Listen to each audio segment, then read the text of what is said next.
अस्सलाम वालेकुम। Welcome to M के एस कुज़ीन। क्या हाल चाल है? आज हम आपके साथ जो रेसिपी शेयर करने जा रहे हैं ये भी रिक्वेस्ट में थी, और मेरी दोस्त ने रिक्वेस्ट की थी कि पाई की रेसिपी शेयर करें। तो जब आप रिक्वेस्ट करते हो मेरा एक फ़ायदा हो जाता है कि मुझे रेसिपी सिलेक्ट करने में आसानी हो जाती है और फिर मैं वही बनाती हूँ। तो आज उन्होंने मुझे कहा था कि पाई की रेसिपी शेयर करें, और ये भी काफ़ी देर से कह रही थी, तो मैंने सोचा आज मैं आपके साथ पाई की रेसिपी शेयर करती हूँ। तो उसके इंग्रेडिएंट्स कुछ ये हैं। ये 3 टमाटर मैंने लिए हैं, 3 प्याज लिए हैं, और साथ थोड़ा सा हरा धनिया है जो कि गार्निश के लिए काम आएगा। थोड़ी सी हरी मिर्चें हैं, 4-5, और 1 टीस्पून मेरे पास अदरक की पेस्ट है, और 1 ही टीस्पून मेरे पास लहसुन की पेस्ट है। 1.5 टीस्पून मेरे पास सुरख मिर्चें हैं, और 1.5 टीस्पून ही ज़ीरा पाउडर है। आधा 1 टीस्पून मेरे पास हल्दी पाउडर है, और 1.5 टीस्पून मेरे पास सूखा धनिया पाउडर है। 1 टीस्पून मेरे पास गरम मसाला पाउडर है, और 2 चम्मच मैंने नमक के लिए हैं, और साबुत ज़ीरा है, और कुछ खड़े मसाले हैं जो मैं आपको बाद में दिखाऊंगी। अब मेरे पास 2 केजी पाए हैं जो कि मैंने बहुत अच्छी तरीके से उससे धोया है, क्योंकि इसमें बाल बहुत ज़्यादा होते हैं और फिर दिल नहीं करता खाने को, और इसलिए बहुत ही मेहनत करनी पड़ती है इनकी सफाई करने में। और मैंने इसको, तो इनके अंदर बाल होते हैं जो कि बहुत मुश्किल से निकालने पड़ते हैं, और यहाँ पर ऐसी कोई चीज़ अवेलेबल नहीं, आप घर के अंदर इनको जला नहीं सकते, सफाई नहीं कर सकते, तो ये इसी तरह बने बनाए आते हैं। फिर इनके स्टिल इनमें बाल होते हैं, इसलिए मैं बहुत कम बनाती हूँ। तो आज मैं रिक्वेस्ट पे बना रही हूँ। और ये इसके साथ मैंने ये 2 से 3 करी लीव लिए हैं, तो और काली इलायचियाँ ली हैं, और आधे से भी थोड़ा कम मैंने इसमें स्टार लिया है, और 4 से 5 लौंग लिए हैं, और दालचीनी ली है थोड़ी, और ये जवैत्री है, और थोड़ा सा जायफल डालूंगी। और ये साबुत मसाले हैं जो मैंने डालने हैं। तो चलिए अब अपनी रेसिपी शुरू करते हैं।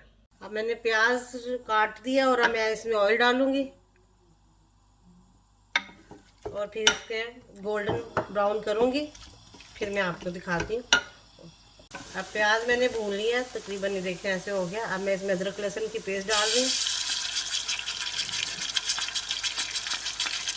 अब मैं थोड़ी देर से करूँगी,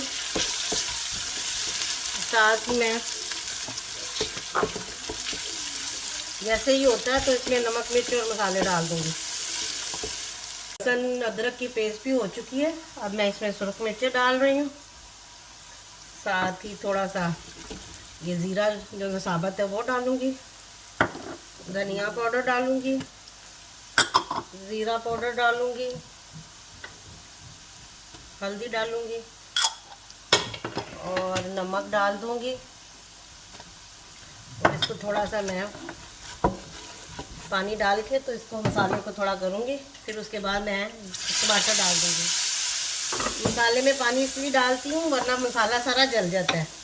अब मैंने इनको पीस में काट दिया था, तो अब मैं ये टमाटर डाल रही हूँ।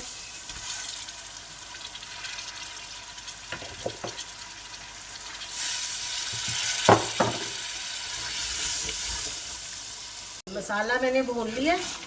अब इसमें मैं ये 2 हरी मिर्चें डालूँगी, एक मोटी वाली ये वाली और एक पतली वाली, और बाद में मैं इसमें ये गार्निश के लिए भी डाल दूँगी। तो ये थोड़ा सा 1 चम्मच मैंने पापरिका पाउडर डाल रही हूँ कलर के लिए। और अब मैं थोड़ा सा इसको और भूनूँगी। उसके बाद मैं इसमें ये जो ये स्टार है ये डाल दूँगी, कड़ी पत्ते डाल दूँगी, और लौंग और जायफल जवैत्री थोड़ा सा, और दालचीनी और लौंग वगैरह ये सारा कुछ डाल दूँगी। ये हरी इलायची थोड़ी सी डाल रही हूँ, और इसका ऑयल निकलना शुरू हो गया। मैं इसमें पाए डालूँगी, और पाए डाल के इनको भूनूँगी। थोड़ी देर भूनने के बाद मैं इसमें पानी डाल के फिर इनको प्रेशर में रख दूँगी।